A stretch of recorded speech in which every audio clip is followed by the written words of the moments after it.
다양한 정치 이슈, 우리 사회의 가장 핵심 이슈들을 좀 교통정리할 시간이 필요합니다. 이런 교통정리 가장 잘해주시는 분이죠. 시사를 깊게 바라보게 만들어주는 분, 바로 변상욱 앵커입니다. YTN 뉴스가 있는 저녁, 변상욱 앵커 오늘도 옆에 교통정보 부스에 나와 계십니다. 안녕하십니까? 네, 안녕하십니까? 네, 새해 복 많이 받으십시오. 새해 복 많이 받으십시오. 네, 새해는 조금 더 좋은 일만 많아야 될 텐데 일단 정치권은 좀 시끄럽습니다. 바로 사면이라는 이슈 때문인데 네. 배경부터 궁금해하시는 분들이 많은 것 같아요. 배경은 글쎄요. 저도 사실 이낙연 대표한테 물어보고 싶습니다. 네. 얼마나 복잡한 생각에서 했는지, 얼마나 단순한 생각에서 했는지. 네. 일단 발언 당사자인 이 대표 이야기를 그대로 옮겨보면 지난 3일 한국일보하고 인터뷰할 때는 네. 국난을 극복하려면 둘로 갈라진 국민의 힘을 하나로 모아야 한다. 네. 사면과 관련한 입장에 내가 변함이 없다. 국민 통합을 이뤄내야 한다는데 내 오랜 충정을 말씀드리는 거다.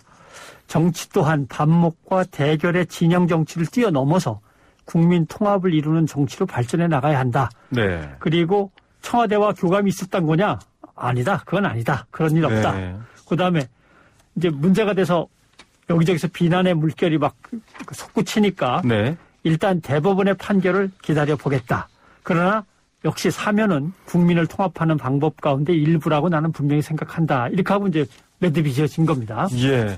자, 사면은 사실 대통령이 하는 권한인데요. 그렇죠. 물론 이 자체로도 삼권권 분립이 위배되느냐 여러 얘기가 있지만 어쨌든 여당 대표가 얘기한 배경은 통합 큰 물결이라고 정리해 주셨는데 당내에서도 다양한 비판의 목소리가 나오고 있습니다. 약간 네. 유보적이라고 하는데 어쨌든 변함없는 사면 이야기는 좀 지키고 있는 것 같고요. 어떻게 보십니까?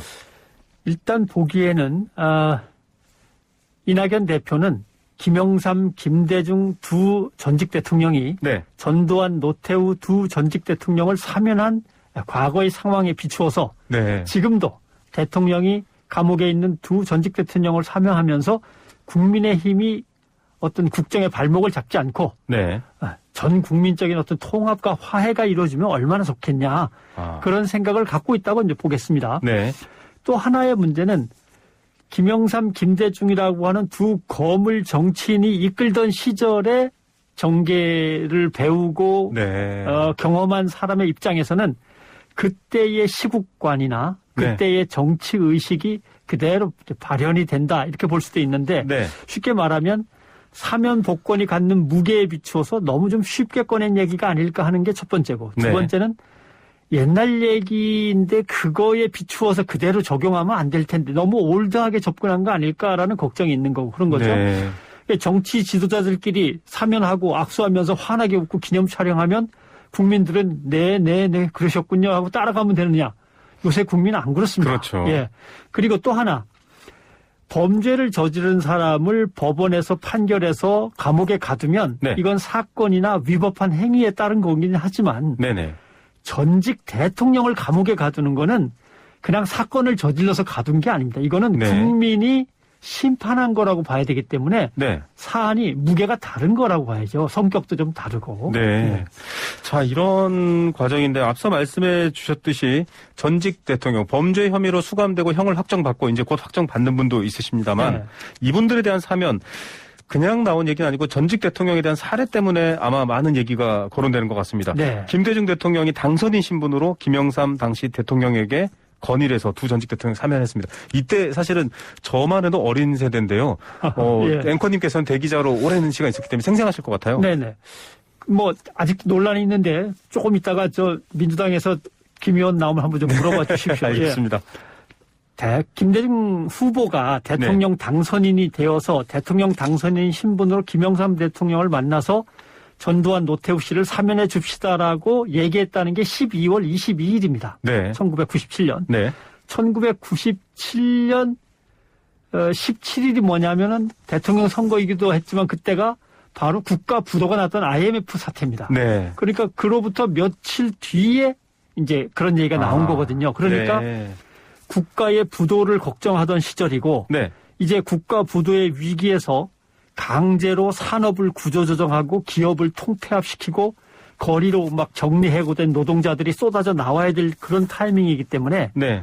이 위기 극복을 위해서는 뭔가 통합적인 국민 화합이 필요하다라고 네. 생각을 했기 때문에 김대중 후보는 사면을 위해서 국민 대화합을 위한 카드로 활용을 했고 네. 이어서 보수 정치권을 끌어안는 DJP 연합. 맞습니다. 예, 김종필 후보와의 DJP 연합을 시도했던 거죠. 그러니까 지금의 코로나 극복을 당면 과제로 삼고 사회적 거리두기를 강제로 하면서 국민이 힘들어하는 이 상황과 국가 부도의 위기에 놓였던 IMF 상황과 그래도 비슷하지 않냐. 네. 그때도 두 대통령을 사면하면서 뭔가 풀어나갔듯이 지금도 풀어나갈 수 있지 않을까라고 단순 대입을 한 그런 결과가 되겠죠. 네, 틀만 놓고 보면 정말 국가적 위기 상황에 정치 재앙을 다 뛰어넘어서 하나로 통합해서 힘을 모으자라는 차원에서의 사면인데 이게 전두환, 노태우 두 사람에 대한 사면과는 굉장히 다른 점도 있을 것 같아요. 다른 점이 있죠. 왜냐하면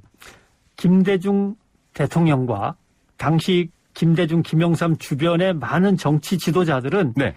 거의 20년에 걸친 정치 탄압 그것의 피해자들입니다. 네. 가장 큰 피해자들이죠. 무려 납치가 되기도 하고 사형 선고를 받기도 하고 맞습니다. 무기한 단식을 하기도 하고 네. 그래서 그 사람들이 용서합시다. 당사자들이. 당사자들이 네. 용서합시다. 라고 하면은 설득력을 갖습니다. 네. 국민들한테. 가장 힘들었고 고통당한 사람이 꺼내는 거니까. 네. 그다음에 또 하나는 지금의 문재인 정부와 민주당 정권은 적폐청산, 촛불혁명 과정에서 국민의 힘에 편승한 것이 가장 고통받았던 사람들이 아닙니다. 네. 그렇죠? 그래서 또 감옥에 보낸 당사자들입니다. 네. 그러니까 벌써 이재호 의원이나 이쪽에서는 아니 감옥에 보낸 사람들이 반성하고 사과를 해야지 왜 감옥에 간 사람이 사과를 하냐 이렇게 나오지 않습니까? 네. 그러니까 벌써 시야가 다른 거죠. 그래서 네.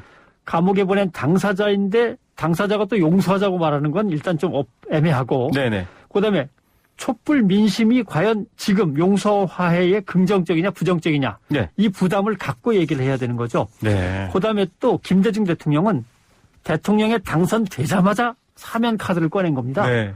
그러니까 선거 국면에서 이기려고 뭐 선거 국면 전환용 카드를 쓴다거나 이런 오해를 받을 필요가 없는 거죠. 네. 예. 사실은 김대중 대통령을 직접 탄압했던 전직 대통령들이 이 당선 당시에 굉장히 긴장했다 이런 얘기들이 알려졌는데요. 그것 때문에 김대중 대통령이 표를 얻기가 어려웠어요. 왜냐하면 네. 당선되자마자 피해 보복이 있을 거다. 그렇죠. 그렇기 때문에 김대중 대통령은 후보 시절에 네. 나는 정치 보복 안 한다. 네. 거기다가 이회창, 이인재 다른 후보들도 바로 사면 복권 시켜야 된다. 뭐 이렇게 얘기를 네. 했기 때문에 세 커다란 후보, 유력한 후보들이 모두 공통된 대통령 선거 공약이었습니다. 예. 그러니까 이게 꼼수로 해석될 여지가 없는 거죠. 그러네요. 자, 큰 틀에서 보면 뭐 공당 극복을 위한 대통합이라는 말이지만 들어갈수록 이야기가 좀 다르다라는 생각이 듭니다. 전직 네. 대통령 사례와. 역시 해석이 달라지는 건 역사적 상황 때문인가요? 그렇습니다. 예. 전두환 노태우 사면을 대선 공약으로 내건 채 대통령 선거에서 당선됐으니까 네.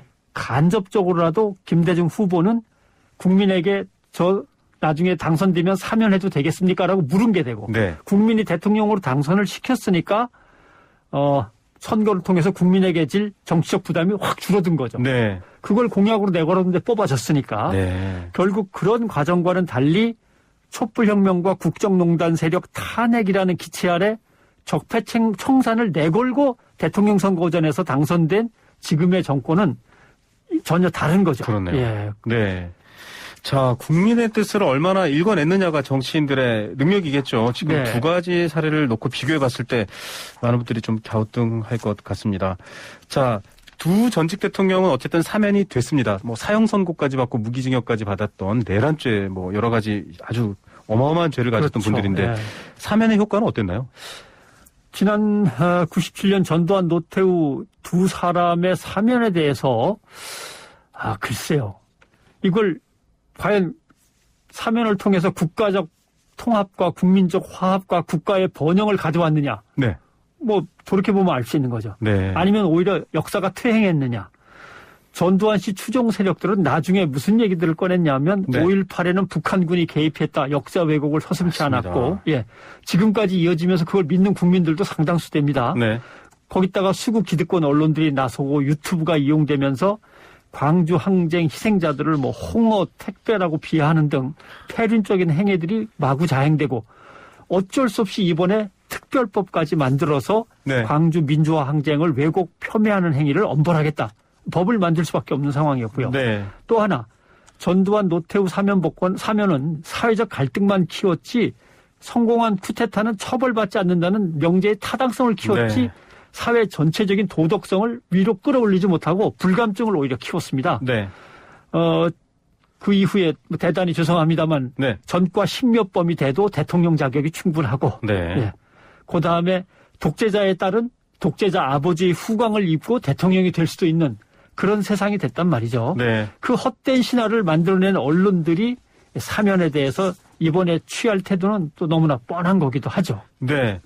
자, 과거 역사라는 거울이 없으면 자신이 어떤 모습인지를 판단할 수 없을 텐데 이 두 역사에 이어져 있는 전직 대통령에 대한 사면 이야기 과연 어떻게 봐야 될까?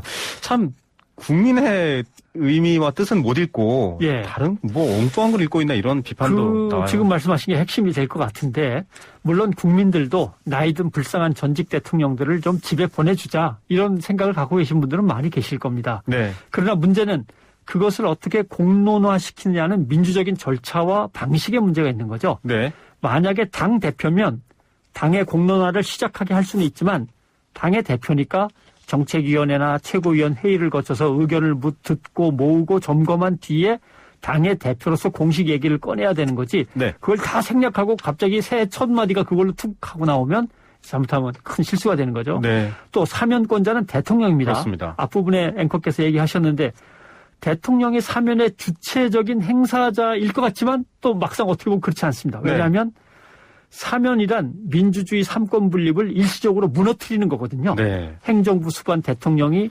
사법부의 사법권에 개입해서 완전히 사법행위를 지워버리고 폐기 처분시키는 거니까 상당히 강제적인 행위고 비민주적인 행위일 수 있기 때문에 그것은 반드시 국민 다수의 동의와 여론에 힘입어서 해야지 네. 대통령이 자기가 권한을 갖고 있다고 그냥 할 수 있는 건 아닙니다. 네. 정치 지도자들끼리 나 사면할까 해.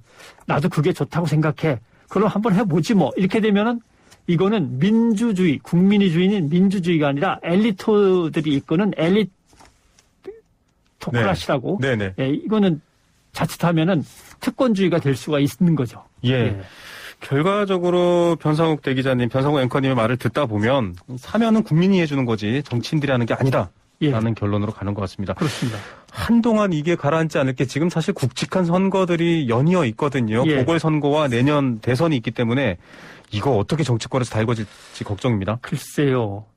뭐 여권은 더 이상 얘기를 꺼내기가 난처합니다. 네. 대법원 판결 난 뒤에 상황을 보십시다라고 이낙연 대표는 얘기했고 대통령도 예전에 아마 2019년일 거라고 생각하는데 네. 사면 얘기는 대법원 판결이 다 끝난 뒤까지는 얘기를 꺼낼 수가 있는 게 아닙니다. 네. 라고 못을 박은 게 있기 때문에 당분간은 이제 얘기가 안 나올 거고 네. 국민의힘은 만약 당 내부를 정비하고 보궐선거로 몰고 가면서 네. 대선까지 있으니까 이 이슈를 계속 끄집어낼 겁니다. 네. 사실 이명박 박근혜 두 사람을 배출한 국민의힘 입장에서는 이명박 박근혜 사면 얘기를 꺼내기는 좀 부담스럽습니다. 아직도 그렇죠. 비호감 이미지가 많으니까.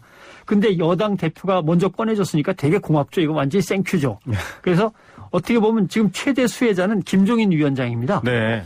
왜냐하면 광주 민주화 운동에 대해서 긍정적인 입장을 사실 밝혔고 용감하게 네. 박근혜 국정농단에 대한 대국민 사과도 하자고 했고 네.